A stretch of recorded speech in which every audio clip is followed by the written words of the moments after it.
parang nasa unang balita mga idol ay patungkol sa Boston Celtics.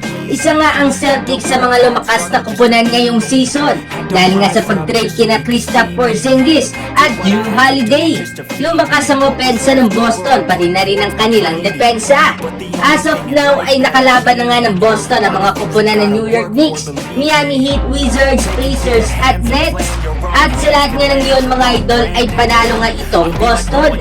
Nag-average nga ngayon ang New Celtics na si Porzingis ng 19 points, 7 rebounds while shooting 46% sa 3. Malaki nga ang tulong ni Porzingis sa opensa ng Boston para maging number 1 as of now sa East. Pero marami nga nagsasabi na hindi pa nga nakakatapat ng Boston ang mga kupunan na malalakas ngayong season. Ano masasabi ninyo dito mga idol? Lumakas nga ba itong Boston Celtics? At para naman sa sunod na balita ay patungkol kay Kevin Durant. Alam naman natin na mataas ang hype sa new roster ng Phoenix Suns dahil sumama kay Kevin Durant at Devin Booker. Ito ngang si Bradley Beal. Marami ang nag-predict na magiging unstoppable ang trio na ito. Silang tatlo na nga rin ang nagsabi mismo na mahirap nga pigilan ng tulad nila ng mga matitinik sa opensa. Pero as of now ay 2 wins and 4 losses ang Phoenix Suns.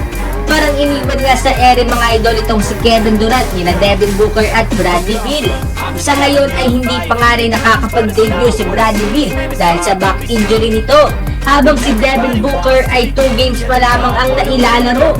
Si Kevin Durant naman na siyang mas matanda nga sa dalawa ay naglalaro nga sa lahat ng 6 na games ng Phoenix Suns at gumagawa nga per game ng 28.7 rebounds at 4 assists. Anong masasabi ninyo dito mga idol? At para naman sa uling balita ay patungkol sa Los Angeles Lakers. Trending nga sa Twitter ngayon ang fire coach Darvin Ham dahil nga sa masakit na pagkatalo nila sa Orlando Magic. 3-3 nga ang record ng Lakers ngayon pero hindi nga ito maganda dahil palaging naghahabol nga itong Lakers.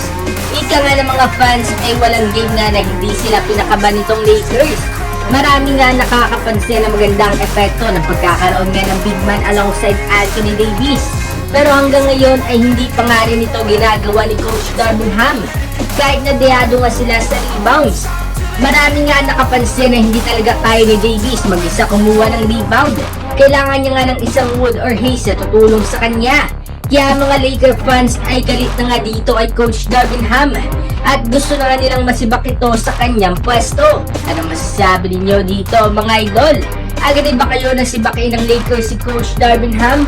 Mag-comment sa baba at ating babasahin yan. Huwag kakalimutan mag-like at subscribe para sa iba pa balitang NBA.